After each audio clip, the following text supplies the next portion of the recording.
गुन्हेगारांना उमेदवारी तुम्ही दिली असा आरोप होतोय खरं तर. आली नाही दादा, थेट एबी फॉर्म शेवटच्या क्षणी अशा पद्धतीने एक सगळं मिनिट, दिसलं, सर. असं नाहीये. आपण नेहमी तसं म्हणतात. तुम्ही आजपर्यंतच्या सगळ्या निवडणुका आठवा. आमची RPI, Republican party of India, Sachin Kharat यांच्याबरोबर युती झालेली आहे आणि काही जागा आम्ही त्यांना सोडलेल्या आहेत.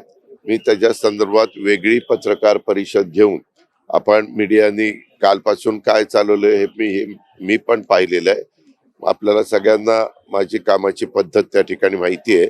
परंतु ज्यांच्या बरोबर आम्ही युती करतो त्यांना काही जागा सोडल्यानंतर त्यांनी तिथं त्या जागा कुणाला द्याव्यात, काय द्याव्यात, कारण आम्ही तुम्ही पत्रकार मित्रांनी पण बघितलं शेवटच्या क्षणापर्यंत 3 वाजेपर्यंत हा एबी फॉर्म घेऊन जायचा, तो एबी फॉर्म घेऊन जायचा, ह्याला नाकारलं जायचं, त्याला नाकारलं की तो दुसरीकडे जायचा. एवढं सगळं गोंधळाचं वातावरण त्यावेळेस निर्माण झालेलं होतं.